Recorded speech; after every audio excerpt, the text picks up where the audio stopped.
कर शिरी ठेवा, आरती ओवाळी तो मनोभावे करुणी सेवा। जय जय श्री शनी देवा। सूर्यसुता शनी मूर्ती तुझी आगाध कीर्ती, एकमुखे काय वर्णू शेषान चले स्फूर्ती। जय जय श्री शनी देवा। परम पूज्य विश्व चैतन्य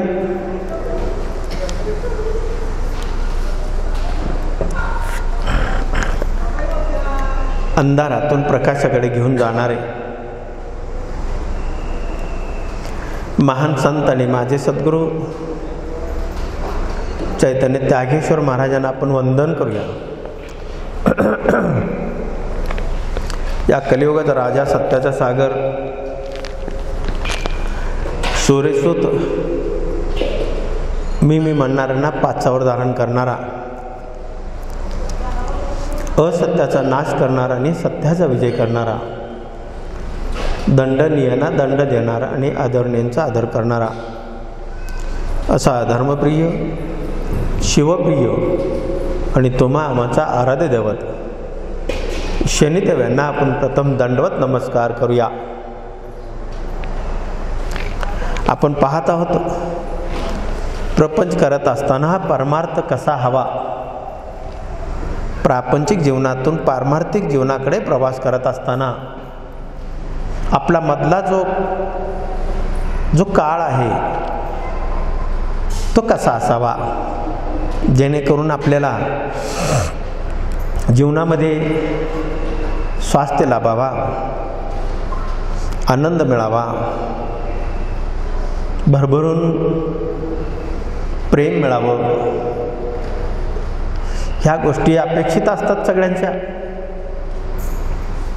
पण प्रपंच करत असताना परमार्थ आपण करत असतो, पण नक्की परमार्थ काय करतो, परमार्थ म्हणजे काय, तो परमार्थ या शब्दाचा अर्थ काय ते आपण पाहत आलोत। हे पाहता पाहता आपण सुद्धा परमार्थ होण्याचा प्रयत्न केला, आपणही परमार्थ झालो आहोत, राहणार आहे। पण परमार्थ राहत असताना आपल्याकडनं असंख्य असे अपराध झालेले असतात, असंख्य असे पाप घडलेले असतात। असं मी नाही म्हणत, तसं प्रत्येकाच्या मनामध्ये राहून गेलेला असतो। ईश्वराने सर सगळ्यात निर्मळ कोण आहे आणि कोण स्वच्छ आहे किंवा कोणाला काय अपेक्षित नाही असं जर विचारलं तर पहिला हात माझा असेल, कारण मी त्याला ओळखलंय, त्याला पाहिलंय, त्याच्याशी संवाद साधलाय, त्याच्याशी गप्पा मारल्या, त्याच्याशी आनंद लुटलाय। अनेकदा ईश्वराने आपली परीक्षा सुद्धा अन्य मार्गाने पाहिलाय, त्याच्यामध्ये आपण पास झालो,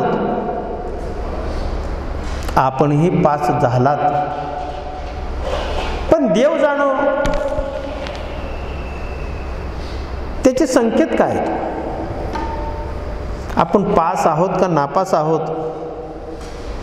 ह्याचे संकेत काय, हे आपल्याला उद्भवत नाही, जाणवत नाही आणि आपल्याला कळत नाही।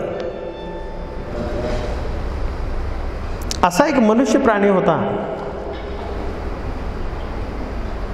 तो वयाच्या उत्तरेला व्हायला म्हणजे साधारण 75च्या पुढे गेला। तो मनुष्य स्वतःला म्हणायला लागला की मी पुण्यवान आहे का पापवान आहे, मी नक्की कोण आहे।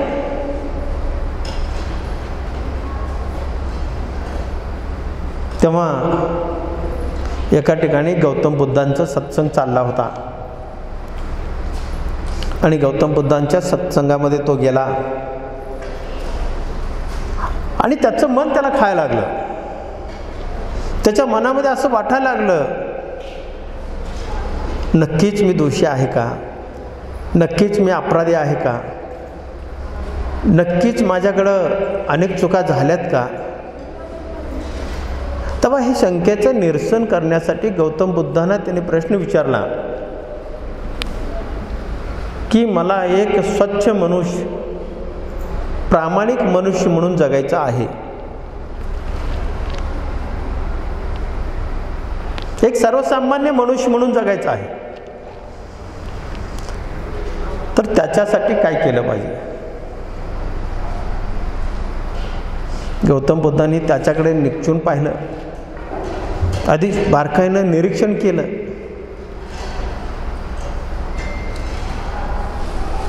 आणि त्यांनी एका शब्दात सांगितलं, एक मनुष्य म्हणून जगायचं असेल तर निष्काम कर्म करा, निष्काम साधना करा, निष्काम दान करा. जे काय आपण पुण्य करतो दिवसभर ते पुण्य इतरांना समर्पित करा. तेव्हा तो मनुष्य म्हणाला की मी मोठा व्यापारी आहे, मी धंदेवाईक आहे, मला इतकं साधना करण्या इतपत वेळ मिळत नाही, मग नक्की काय करू? ते सांगितले, घरी साधना कर, घरी उपासना कर, जे काय करायचं आपल्या पवित्र अशा मंदिरामध्ये करा, जेणेकरून तो मंदिरही पवित्र होईल आणि आपणही पवित्र होऊ. आपण साधना करतो, तुम्ही सुद्धा साधना करताय, पण साधना स्वहितासाठी करताय, परहितासाठी करत नाही. साधू संत साधना करतात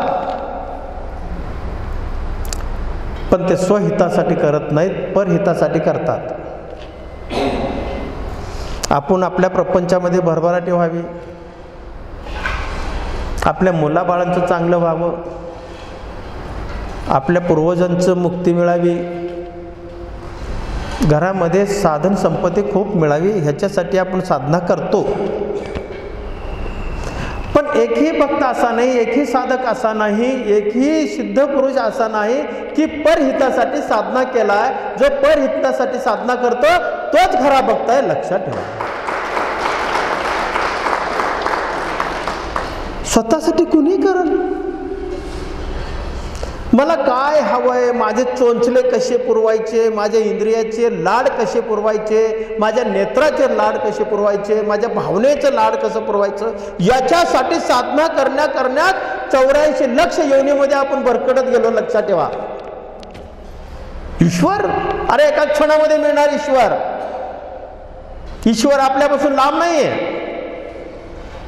एका क्षणात तुमची पापणी लवेपर्यंत, पापणी लवून काढायला किती सेकंद लागल? एका सेकंदातलंही कमी वेळेमध्ये ईश्वर तुमच्या जवळ आहे, ईश्वर तुम्हाला भेटणार. पण भेटण्याचे माध्यम वेगळे आहेत. तो भेटण्याचं माध्यम फक्त एकच आहे की परहितासाठी, दुसऱ्यांच्या हितासाठी तुम्ही किती साधना केलात यावर मोजदाद होत असते. लक्षात ठेवा. समाज कार्य करणारा, तो देवाला न मानणारा असू दे, मूर्तीपूजक नसू दे, पण जनहितासाठी साधना करणारा हा खरा साधक आहे. लक्षात ठेवा. इतरांचं कल्याण पाहणारा, इतरांची प्रगती पाहणारा, देशावर प्रेम करणारा, बंधू प्रेम करणारा, इतर समाजावर प्रेम करणारा, आंधळ्या, पांगड्या, खुड्या, बहिऱ्या, लंगड्या सगळ्या लोकांवर प्रेम करणारा हा खरा भक्त आहे. तर मूर्तीपूजा करायची गरज नाही, 4 तास साधना करायची गरज नाही. त्याला गरज आहे फक्त तुमच्या मनात जे दडलेलं द्वेष आहे, तुमच्या मनात दडलेला जो हेवेदावे आहेत, तुमच्या मनात घर करून राहिलेला अहंकार आहे, तुमच्या मनात लपून बसलेला गर्व आहे, तुमच्या नजरेत लपलेला द्वेष आहे, तुमच्या भावनेत लपलेला द्वेष आहे, तुमच्या रक्तात तुमच्या नसा नसात दडलेला द्वेष आहे. हे जोपर्यंत बाहेर पडत नाही तोपर्यंत तुमची साधना खरी नाही आणि तोपर्यंत निष्काम भावनेकडे जाऊ शकणार नाही. लक्षात ठेवा, तोपर्यंत निष्काम भावनेकडे जाऊ शकणार नाही तुम्ही. ही साधनेची व्याख्या आहे. मी खूप साधना केलोय, खूप साधना करतोय, पण फक्त तुमच्या पैशावर लक्ष, किती दक्षिणा ठेवतोय, काय करतोय, किती देतोय, ह्याच्यावर जर लक्ष असेल तर माझी साधना पूर्ण होता जाईल का? जाणार नाही, अजिबात जाणार नाही. मग याची परीक्षा घ्यायची असेल, याची परीक्षा पाहायची असेल, स्वतःची परीक्षा स्वतः द्यायचं असेल तर मी केलेलं पुण्य, आजचं पुण्य शेजारच्या म्हातारीचं आयुष्य वाढण्यासाठी मी देतोय. मी केलेलं आजचं पुण्य, शेजारचं पोरगं परीक्षेला चाललंय त्याच्या बदल्यात मी त्याला चांगली बुद्धी ईश्वराने द्यावी म्हणून माझं पुण्य त्याला समर्पित करतोय. असं कधी म्हणलंय? असं कधी झालंय? होऊ शकणार नाही, करू शकणार नाही. जोपर्यंत हे करत नाही तोपर्यंत तुमची पहिली स्टेज, आध्यात्मिकची पहिली स्टेज सुरुवात होऊ शकणार नाही. ही पहिली स्टेज आहे, सुरुवातच येत नाही, आपण करू शकत नाही. जर हे तुम्ही केलात तर तुमच्या मनामध्ये दडलेला घाण, ज्याला आपण घर लोटून काढतो, रोजच्या रोज घर लोटून काढतो का नाही, आपण स्वच्छ करतो का नाही? घर का घाण झालेला असतो का? नाही आहे. पण बाह्य मनाने आपण आंघोळ करतो ना, आपण काय कुठं लोळून आलं नाही तरी आंघोळ करतो.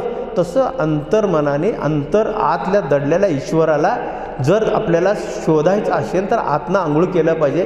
ते आंघोळ करण्याचं माध्यम म्हणजे त्याला चिटकून राहिलेलं घाण काढलं पाहिजे.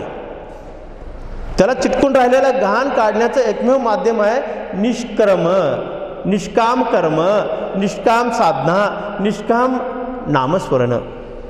निष्काम, काही अपेक्षा नाही, निरपेक्ष. हेच बाहेर काढू शकतं तुमच्या हृदयातलं घाण, तुमच्या मनात दडलेलं घाण हेच काढू शकतं, दुसरं नाही काढू शकत. दुसरं कोणीही काढू शकत नाही. तुम्ही ट्रकवर पैसे द्या, ही पृथ्वी जर एखाद्याला दिलं त्याच्या बदल्यात तुमच्या हृदयातलं घाण काढा तर काढणार नाही, कोणी निघणार नाही. फक्त आणि तुम्हीच काढू शकता. ते फक्त निष्काम कर्माने करू शकता, दुसरं कशाने करू शकत नाही. दुसरं साधन नाही त्याला, काय दुसरी कुठली वस्तू काढू शकणार नाही. ही खरी साधना आहे, ही खरी पूजा आहे. आपण मूर्त्या पूजा करतो, मूर्तीच्या पूजा करतो, घरात आई वडिलांची सेवा करतो. हेही निष्काम भावनेने करा, कुठलाही भाव मनात ठेवू नका.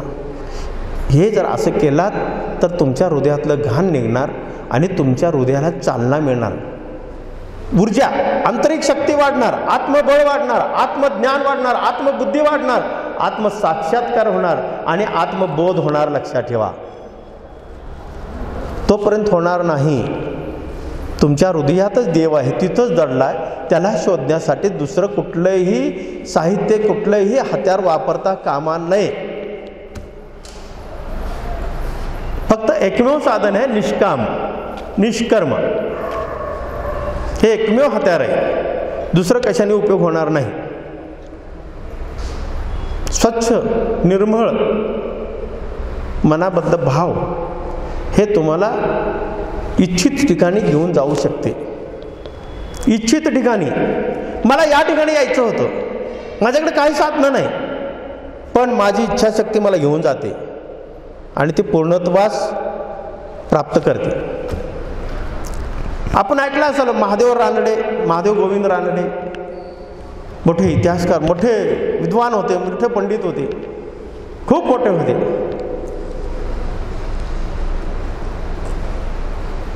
सतत धडपडायचे, सतत काहीतरी करत राहायचे. एकदा ते कलकत्त्यावरनं पुण्याला येत होते. कलकत्त्यावरनं पुण्याला येत असताना त्यांच्याबरोबर त्यांच्या धर्मपत्नी होत्या. मी धर्मपत्नी का वापरतो? पत्न्या अनेक आहेत, पण धर्माने दिलेली एकच आहे, ती शेवटचा आधार असतो. मला धर्माने दिलेलं एकच आहे, तो माझा आत्मबळ. धर्माने दिलेलं माझ्याकडे एकच आहे. अजून एकदा सांगतो, माझा आत्मबळ, आत्मशक्ती, इच्छाशक्ती हे माझ्या बरोबर राहणार आहे. तसं त्यांच्या धर्मपत्नी बरोबर होत्या. रेल्वेत बसल्यानंतर त्यांनी बंगाली दैनिक घेतला आणि बंगाली दैनिक घेतल्यानंतर ते दैनिक पाहायला लागले उलटं सुलटं करून. पाहत असताना त्या पत्नी हसल्या आणि त्या म्हणाल्या की आपण तर बंगाली नाहीत, आपण बंगाली कसे काय पेपर घेतलात आणि वर्तपत्र बंगाली घेऊन तुम्ही वाचणार कसे. तेव्हा ते कलकत्त्यावरनं पुण्याला यायला 2 दिवस लागायचे, 48 तास लागायचे. त्यावेळेस कोळशावरचे इंजन होते. मग ते हसले आणि ते म्हणाले मी पुण्याला जाईपर्यंत बंगाली शिकणार, पुण्याला जाईपर्यंत बंगाली शिकणार. आणि योगायोगाने त्यांच्या शेजारी बसलेला एक बंगाली वाचणारा वाचक तिथे बसला होता आणि त्याच्याकडनं अ ब क ड शिकून घेतले. ही भाषा शिकली.